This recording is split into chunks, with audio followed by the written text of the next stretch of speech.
Oh, Mikmik, ba't ka umiiyak? Ano nangyari? Ay, nako. Natapo ng pintura, oh. Kumakalat pa lalo. Sorry po. Sinadya mo ba, Mikmik? Hindi po, Kuya Chris. Accident siya. O, Opo. sige, aksidente naman. Nag-apologize ka. Sige, okay lang yan. Yan ang, at least umamin ka. Yan ang importante, di ba? Yan ang pagiging good example. Yan ang pagiging bihon tama. Opo, natuto na po ako, Kuya Chris. Dapat po hindi galawin ng mga bata yung gamit ng nakatatanda. Tama, isa na dyan ang pintura. Naku, di po ba mahirap tong linisin? Medyo. Pero buti na lang, Mikmik, meron ako ditong prasahan. Ay, teka lang. Baka kumalat lalo. Tingnan mo, gumagalaw pa siya, oh. Nagsispill pa.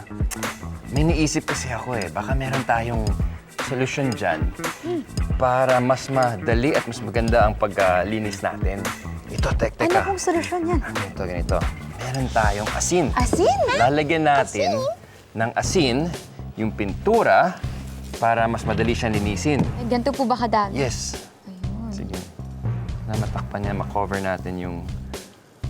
Ang dami-daming asin. Ang dami ding pintura. Dahil kasi pintura, Mikmik, eh. Tingnan natin. Inubos na ng mga bata yung mga asin sa Asin sa kitchen. bahay. Naku. Parang nagbubuo-buo na po Napansin mo, siya dyan. may nangyayari. May chemical reaction ba? May reaction siya. Okay, after 2 minutes, Ash, what do you think? Parang napapansin ko, umiiba na yung anyo niya. Oo nga eh, kuya. Let's try. Kuha tayong tissue. Ayun, nagbuo siya. Di ba? Yung paint naging parang clay. Naging clay. Parang clay-like, oh. Sand. Ang galing. Aba, Very good.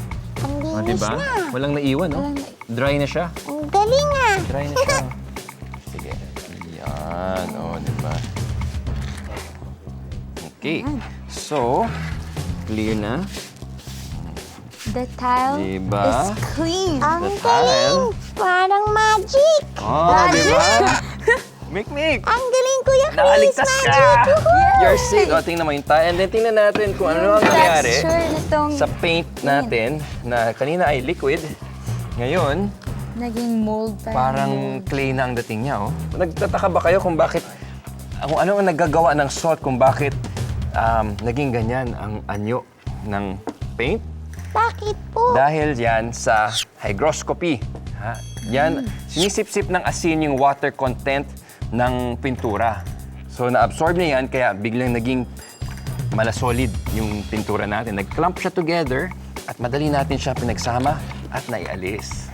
Kaya Diba? pala tumigas yung pintura. Ang galing. Galing, no? Yehey! Ang malinis na ulit, Kuya Chris. Salamat po! Yeah, salamat sa science! Woo! Ano masasabi niyo, guys? I believe!